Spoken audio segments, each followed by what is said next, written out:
প্রথম কথা হচ্ছে যে আমরা যেই যুগে প্রবেশ করেছি এটা কিন্তু জাতিবাদের যুগ। জাতিবাদের যুগ শেষ হয়ে গেছে। মানে যখন আপনি জাতীয় সংস্কৃতি বলবেন তখনই কিন্তু আপনি জাতিবাদকে ফেরত দিয়ে জাতিবাদের দুটো রূপ আমরা বাংলাদেশে দেখছি। একটা রূপ তো বলা বাঙালি জাতিবাদ, যে যার ইতিহাসটা আমরা লিখিতভাবে পাবো। আর যার বাঙালি জাতিবাদের যে ফ্যাসিস্ট রূপ, তার যে ফ্যাসিবাদী যে ধরন, সেটাকে তারা দেখি তার একটা প্র্যাকটিস পাবে। ফ্যাসিজমটা কি হয়? ডেমোক্রেটিক্যালি সিদ্ধান্ত গ্রহণ না করা, এক পক্ষে আবার সিদ্ধান্ত নেওয়া। এটা কিন্তু একটা ভালো উদাহরণ আমরা এখানে দেখলাম। এটা কিন্তু এক ধরনের ফ্যাসিবাদী রূপ রয়ে গেছে। ফলে ফ্যাসিবাদ, ফ্যাসিস্ট শক্তি এবং ফ্যাসিস্ট রাষ্ট্র ব্যবস্থা, এই তিনের বিরুদ্ধে এখানে একটা গণঅভ্যুত্থান আছে। এটা মনে রাখতে হবে সাংস্কৃতিক ভাবে ফ্যাসিবাদ বিরোধিতাই আমাদের সংস্কৃতির মধ্যে। তার মানে সকল প্রকার জাতিবাদের বিরুদ্ধে আমাদের অবস্থান। ঠিক যেমন বাঙালি জাতিবাদের তেমনি সকল প্রকার ধর্মীয় জাতিবাদ। ধর্মীয় জাতি বাঙালি জাতিবাদ অবশ্যই এখন ধর্মীয় জাতিবাদ কোথায় হয়ে যাবে? খালি মাথা। কিন্তু ইসলামের জাতিবাদের কোন স্থানই নেই। ইসলামের জাতিবাদ ফলে ধর্মীয় জাতিবাদের কোন সুযোগ ইসলামে নাই। আমি মুসলিম জাতির ফলে বাংলাদেশের সংখ্যা মুসলমান অথবা এটা মুসলমানদের দেশ হবে, এটা বুঝে থাকবে। আর আমাদেরকে লড়াইটা আমরা করেছি, কিন্তু কি করেছি? করেছি ফ্যাসিস্ট শক্তি ফ্যাসিবাদকে উৎখাত করার জন্য। এটা যারা আজকে আয়োজন করেছি, আপনাদের এই চিন্তার মধ্যে এটা আসতে যে লড়াইটা শেষ হবে। দুই নম্বর যেটা আমি বলছি সেটা হলো যে আমরা যে এই যে জাতীয় উৎসব, এটা কি বলবো? এই কি বলবো তার কিন্তু একটা উদাহরণ হলো যে ইতিমধ্যেই এই অন্তর্বর্তীকালীন সরকার আমাদেরকে পেশ করেছে, দেখিয়েছে। তারা দেখিয়েছে যে উৎসবে শুধু বাঙালিরা না, এই উৎসবে আমাদের যারা ছোট ক্ষুদ্র জাতি গোষ্ঠী তারাও অংশগ্রহণ। এই উৎসবে ধর্ম নিরপেক্ষ, ধার্মিক, আস্তিক, নাস্তিক, সনাতন ধর্মাবলম্বী, বৌদ্ধ ধর্মাবলম্বী এমন সকলে এই যে সকলের অংশগ্রহণ করার মধ্যে দিয়ে যে গোষ্ঠীটা তৈরি হয়, এটাকে জাতি বলে। এটাকে এখানে আর জাতি বলে, এটাকে বলা হয় রাজনৈতিক পলিটিক্যাল কমিউনিটি। এই পলিটিক্যাল কমিউনিটি কিন্তু ঐতিহাসিক ভাবে 5 অগাস্টে বিশ্ব ইতিহাসে প্রবেশ করেছে। এই অন্তরটা বুঝতে হবে। এটা নতুন বাংলাদেশ এবং এই বিশ্ব ইতিহাসে প্রবেশ করেছে বলবার জন্য। আমি কিন্তু বাংলাদেশ, আমার এই বাংলাদেশের সকলেই আছে, কাউকে বাদ দিয়ে কিন্তু বাংলাদেশ এবং সকলকে যখন নিয়ে আমি যখন আমার রাষ্ট্রকে কল্পনা করি, এটাকে বলা হয় রাজনৈতিক জনগোষ্ঠী। এই রাজনৈতিক জনগোষ্ঠীর কাজ হচ্ছে বিশ্ব রাষ্ট্র সভা। এই জন্য থাকলে উনি দীর্ঘকাল তারা ছিলেন, কারণ যে কথা বলে গেলেন সেটা তো আগে করতে পারেন নাই। আন্তর্জাতিক এই দায়িত্বটা ছিল তাদের। তবে এই যে রূপটা বাংলার নতুন যে রূপ, এই নতুন রূপটা হাজির করতে আমাদের তবে এটা হচ্ছে আমাদের 2 নম্বর।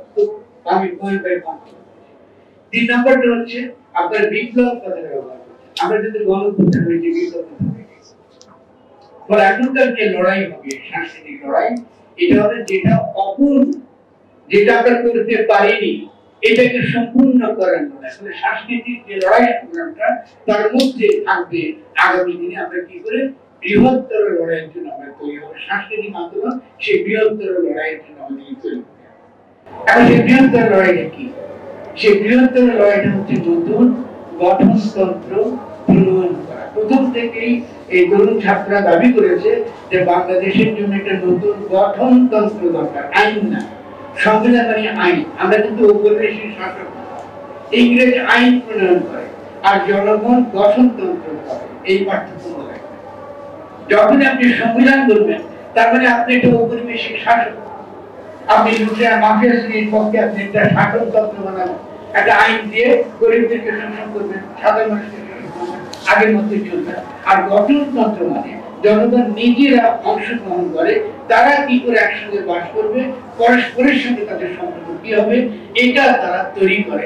এটা তৈরি করতে গিয়ে তারা সংস্কৃতির দিকে তাকায় এবং সংস্কৃতিকে তারা কি করে, তারা বোঝার চেষ্টা করে, সেখান থেকে তারা শিক্ষা নেয়, যেটা বর্জনীয় সেটা বর্জন করে, আর বৃহত্তর যে জনগোষ্ঠী গড়ার কথা এটা তারা করে, এটা রাজনৈতিক জনগোষ্ঠী। তাহলে আমরা সে রাজনৈতিক জনগোষ্ঠী করব একটা বড় উদাহরণ নজির এই গত দুটো উৎসব একসঙ্গে করে এই সরকার দেখিয়েছে। সেটা কি ছিল?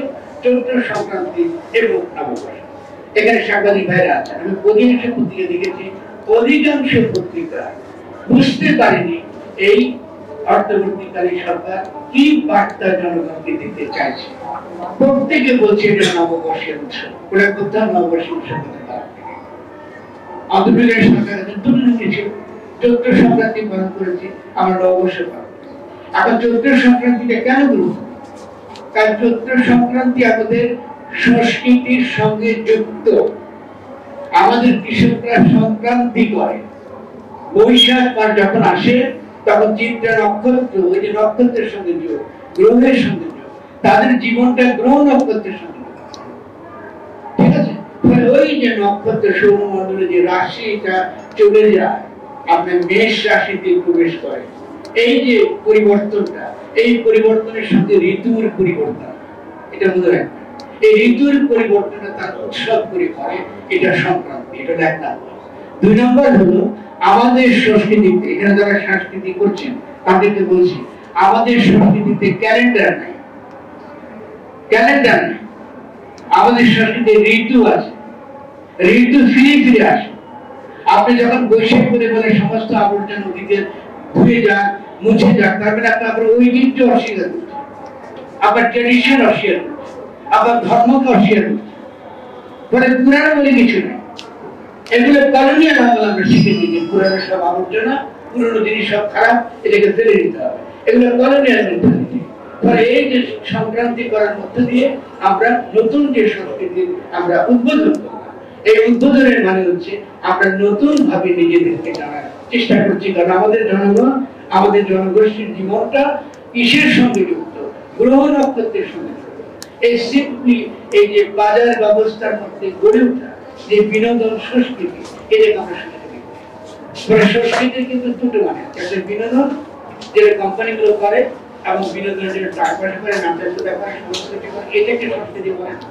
সংস্কৃতি হচ্ছে সেটা যেটা আমার এই নতুন রাজনৈতিক জনগোষ্ঠী নির্মাণে যে সহায়ক করে। নতুন রাজনৈতিক জনগোষ্ঠীর জীবনে অত্যন্ত গুরুত্বপূর্ণ যে গ্রহ নক্ষত্রের সঙ্গে তার সম্পর্ক। আজকে একটা বাচ্চাকে যদি জিজ্ঞাসা করে অশ্বিনী নক্ষত্র কোথায়, শুক্তারা কোথায়, সপ্তর্ষি মণ্ডল কোথায়, ও বাচ্চা কিন্তু জানে না। ও বাচ্চা কিন্তু বলতে পারে টাকা দিতে, টাকা না সেখানে ইলেকট্রিক মন্দির।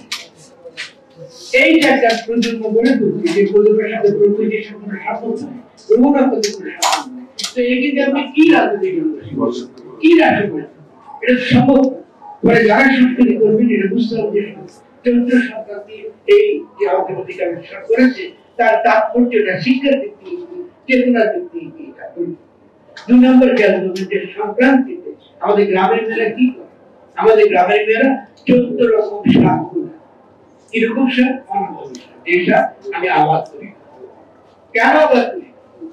কারণ এই যে নিয়ামত আল্লাহর তরফ থেকে আমরা পাই, এই যে বাইরে বসে আছেন সব ইসলাম ধর্মাবলম্বী, আপনাদের তো বলছি, এই যে আল্লাহর থেকে যে নিয়ামতটা আপনি পান, যে সৃষ্টিটা আপনি পান, আপনার কোরআনে বলা হচ্ছে সৃষ্টিকে রক্ষা করা আপনার দায়িত্ব। এই সৃষ্টিকে রক্ষা করা দায়িত্ব, এই জন্য আপনাকে খলিফা বলা হয়েছে সূরা বাকারা। আপনি কি সিরাজে পান করেছেন? আপনার ধর্মের কথা বলেন, আপনাকে এই দেশের জনগণকে এই যে বিষ ব্যবহার থেকে রক্ষা করেছেন? আপনার বন রক্ষা করেছেন? আপনার নদী রক্ষা করেছেন? আমাদের বৃষ্টিমায় রক্ষা করেছেন? তো করেন নাই। তাহলে ধর্মের কথা কেন বলেন? ধর্মের কথা বলার মানে হচ্ছে যে আপনাকে যে দায়িত্ব দিয়ে দুনিয়ায় পাঠানো হয়েছে, এত বড় সম্মান দিয়েছে যে আপনি খলিফা, আপনি এই সৃষ্টি, তার যে সৃষ্টি তাকে রক্ষা করা আপনার দায়িত্ব। আপনার সংস্কৃতির মধ্যে গ্রহ নক্ষত্রের সঙ্গে সম্বন্ধ আছে, তো এই সংস্কৃতি রক্ষা করার দায়িত্ব কিন্তু আপনার। আপনি নিচ্ছেন না, আপনি খালি পরকাল পরকাল করছেন। আমাদের পরকালের জন্য বাঁচি না, আমরা বাঁচি ইহকালের জন্য। ইসলাম তো খ্রিস্টানিটির পরে এসেছে, খ্রিস্টানিটি পরকালের কথা বলেছে, ইসলাম তো ইহকাল। আপনি যখন মোনাজাত করেন আপনি কি বলেন? আমি বলি আগে দুনিয়াতে কি বলে? দুনিয়া আসা, কারণ আপনি আখেরাত আসেন।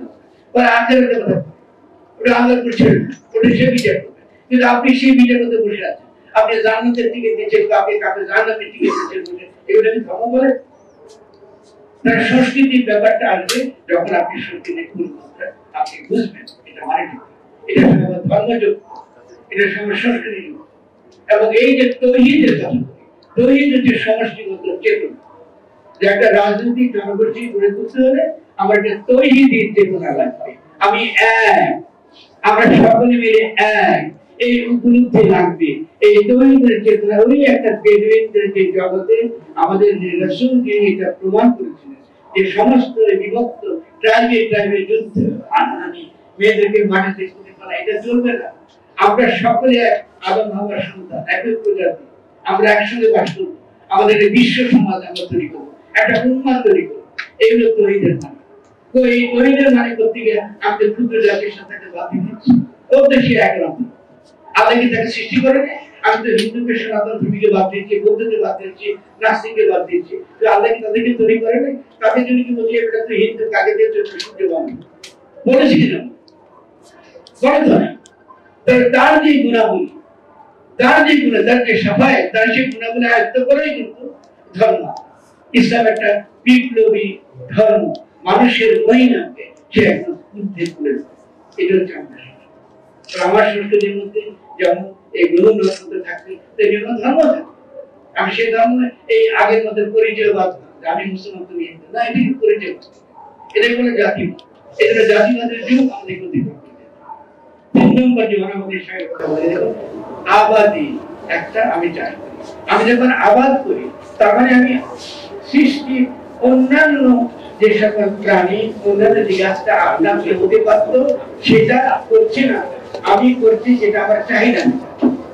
এই জন্য অনাবাদীর সাথে কৃষকটা বছর শেষে নিতে হয়। গ্রামে যাবেন দেখবেন যে মেয়েরা শাক করে দেবে, কারণ এই শাক তারা খুঁজে না পায়, গিমার শাক পেলেন না, পেলেন পেলেন না, ও বুঝতে পারবে কৃষিকাজ ঠিক মতো হয়, কৃষিকাজকে ঠিক করে।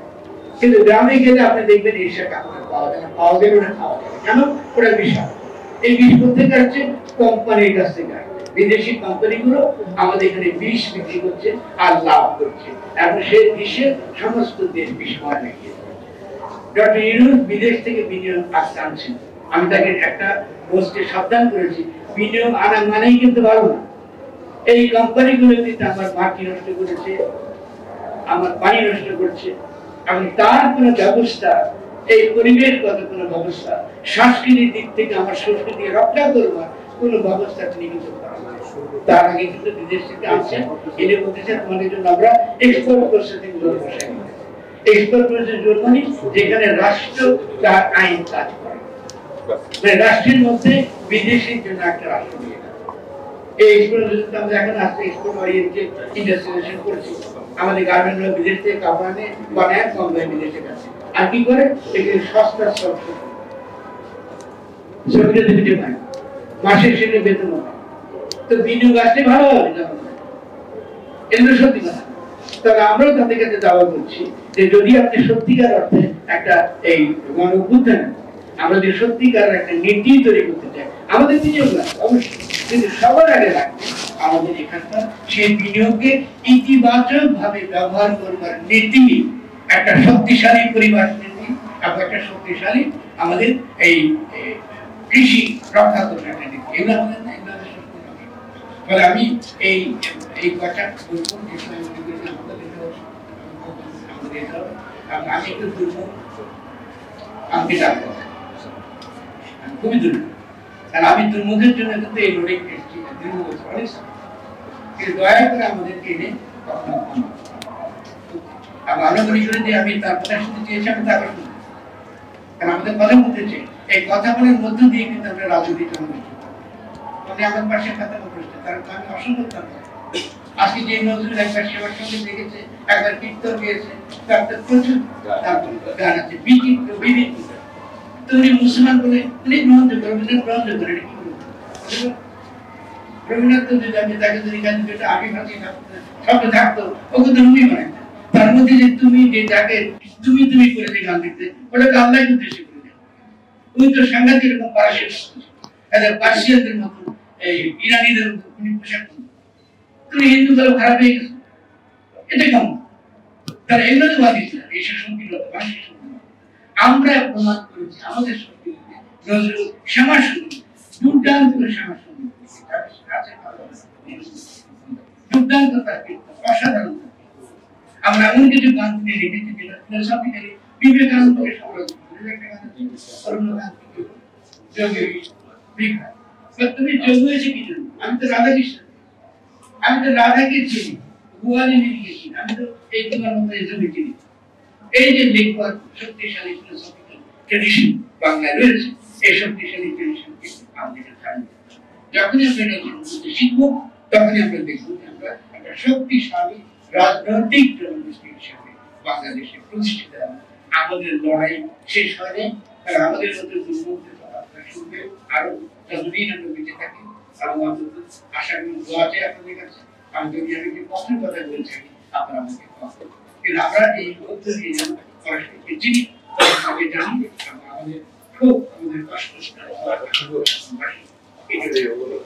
শেষ এই কথা কেন কি বারবার গণতন্ত্রের যে বিপ্লব বলছি, বিপ্লবের মানে হচ্ছে যে সে বিদ্যমান আইন বা সংবিধানকে সে বাতিল করে, নতুন আইন নতুন ব্যবস্থা সে বাতিল করে। এই গণতন্ত্র আমাদেরকে নতুন রাষ্ট্র গঠনের দিকে নেয় না। এই গণতন্ত্র শেষ হবে কি শেখ হাসিনার এটাকে বহাল রাখার আমি ঠিক বলে মনে করি না। এবং এই সংবিধানের অধীনে যে সরকার, এটাকে আমি বৈধ সরকার মনে করি না। আমি জনগণের কথা বলি, জনগণের পক্ষে কথা বলি। এই সরকারের পক্ষে সবসময় থাকবো, কোনো প্রশ্ন আসে না। সকল প্রকার ফ্যাসিবাদের বিরুদ্ধে আমাদের লড়াই চলবে এবং বাংলাদেশকে ফ্যাসিস্ট রাষ্ট্র থেকে একটা সত্যিকারের পরিণত করা হবে। সেটা সেজন্যই আপনার মনে রাখবেন যে সংস্কৃতি সম্পর্কে সবচেয়ে গুরুত্বপূর্ণ কথা বলছেন দার্শনিক বিশ্ব। তিনি বলেছেন যে ওই প্যারিস শহরে যারা থিয়েটার নাটক করবে, দীর্ঘদিন এগুলো কিন্তু সংস্কৃতি, মানে টাঙ্গাইলে এটা সংস্কৃতি। সংস্কৃতি হলো সেটাই যেটা একটা গণ উৎসব, গণ উৎসবটা না, এটা জনগণ যেখানে অংশ নয়। সেই গণ উৎসবকে কেন ইম্পর্টেন্ট? গণতান্ত্রিক রাষ্ট্র কাজের জন্য গুরুত্বপূর্ণ এই জন্য সেখানে আমরা ব্যক্তি, আমি একটা নিঃসঙ্গ ব্যক্তির সঙ্গে, কিন্তু উৎসবের মধ্যে গিয়ে আমি তখন সমষ্টিকে উপলব্ধি, আমি যে সকলের অন্তর্গত, সকলের মধ্যে বাস করি, সকলে আমার মধ্যে বাস করি, এটা আমি উৎসবের মধ্যে, গণ উৎসবের মধ্যে এটা আমি উদযাপন করি। তিনি বলছেন রাজা রুশো, আপনার শুনেছেন তিনি খুব বিখ্যাত বইটা সোশ্যাল কন্ট্রাক্ট, তিনি আরম্ভ করছেন এই বইতে না, তার একটা বই তিনি আরম্ভ করছেন যে এই ধরনের গণ উৎসব যদি আমরা তৈরি করতে পারি তাহলে আমরা একটা গণতান্ত্রিক রাষ্ট্র আমরা গঠন করতে পারবো।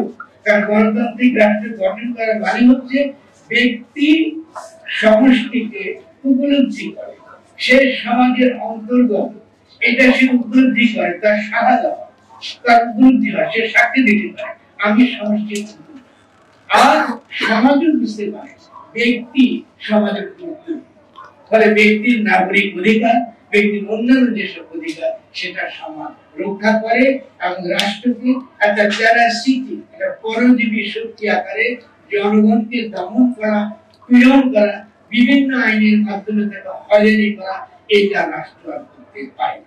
ফলে আসুন আমরা একটা নতুন বাংলাদেশ গড়ে তুলি, একটা নতুন গণতান্ত্রিক গঠনতন্ত্র আমরা প্রণয়ন করি এবং সেটা করবার দিকে আমরা একটা শক্তিশালী সংস্কৃতি আনতে গড়ে তুলি।